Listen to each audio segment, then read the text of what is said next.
নমস্কাৰ সকলোকে স্বাগতম জনালোঁ মোৰ ইউটিউবৰ অন্য এটা ভিডিঅ'লৈ। আশা কৰোঁ সকলো ভালে আছে। আজি পুৱাই ভ্ৰমণ কৰিলোঁ ডিব্ৰুগড়লৈ বুলি। এয়া লগৰজনীৰ গাড়ীতে গৈছোঁ মই। তাই আগফালে বহিছে যিহেতুকে তাই ভৰিত দুখ পালে, এক্সিডেণ্ট হৈছিলে তাইৰ। আজি হৈছে জুনৰ 1 তাৰিখ আৰু আজিৰ দিনটোতে অসম চৰকাৰে ঘোষণা কৰিছিলে যে সমূহ বিহুৱা বিহুৱতী সকলোকে মানপত্ৰসহ টকা পইচা দিম বুলি কৈছিলে। সেয়েহে এতিয়া আমি ডিব্ৰুগড় মানকটা ফিল্ডলৈ গৈ আছোঁ। তাতে সভা অনুষ্ঠিত কৰা হৈছে আৰু এতিয়া আহি পালোহি আমি ডিব্ৰুগড়। এয়া দেখিছেনে পোষ্টাৰখন? আৰু আমি গাড়ীৰ পৰা নমা অলপ দেৰি আগতে ইমান বৰষুণ দিলে, সেয়েহে আমি অলপ দেৰি গাড়ীতে বহি থাকিলোঁ। এতিয়া আহি সভাত উপস্থিত হ'লোহি আৰু গৈয়ে আমাক খাবলৈ দিলে ব্ৰেকফাষ্ট। ইয়াত দিছে ভুজিয়া, কেক, জুচ।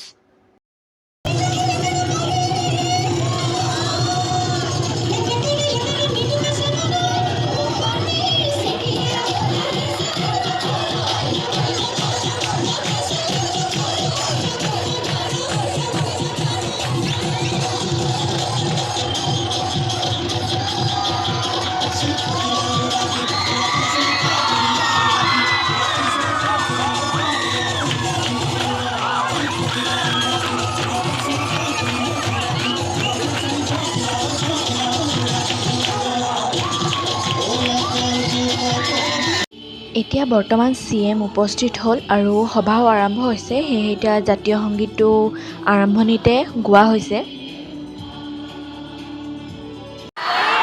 চবে মোবাইলবিলাক ৰেডি কৰি থৈ দিব লাগিব হা। মোৰ ভাষণৰ পিছতে চবক পইচা ট্ৰান্সফাৰ কৰিম, গতিকে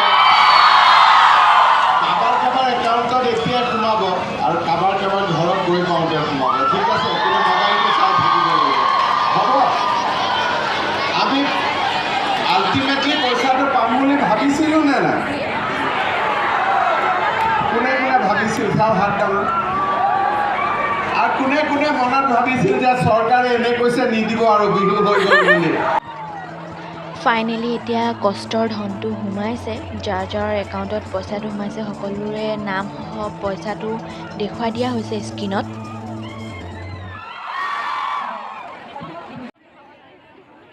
এতিয়া নাচনীসমূহক চাৰ্টিফিকেট দিয়া হৈছে আৰু নিৰ্দিষ্ট গ্ৰুপ অনুযায়ী সকলো নাচনীকে নিজৰ চাৰ্টিফিকেট দিয়া হৈছে। অৱশেষত এতিয়া সভাও ভংগ হ'ল আৰু ঢুলীয়া নাচনী সকলোকে চাৰ্টিফিকেট আৰু পইচা দিয়া হ'ল। সকলো এতিয়া ঘৰা ঘৰি গৈছে আৰু আমিও যাবলৈ ওলাইছোঁ আৰু এতিয়া লাহেকৈ।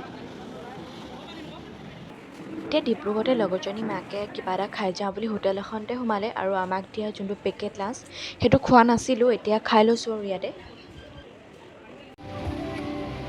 আৰু এতিয়া অৱশেষত ঘৰলৈ বুলি উভতিছোঁ। দেখিছেনে বাৰু ইমান বৰষুণ দিছে।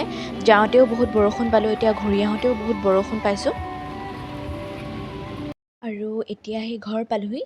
এই দুখন চাৰ্টিফিকেট যোনকেইখন আমাক অসম চৰকাৰে দিম বুলি ঘোষণা কৰিছিলে। এখন হ'ল media and entertainment skills council আৰু এখন হ'ল স্বীকৃতিপত্ৰ। আৰু প্ৰত্যেকজনী নাচনী আৰু ঢুলীয়াকে 25,000কৈ দিয়া হৈছে টকা। আৰু অতদিনৰ কষ্টৰ ফল আজি পালোঁ, সেয়েহে বহুত মনটো সুখী লাগিছে। আৰু মোৰ ভিডিঅ'টো সকলোৱে যদি চাই ভাল পালে লাইক, শ্বেয়াৰ এণ্ড ছাবস্ক্ৰাইব কৰিব। ধন্যবাদ।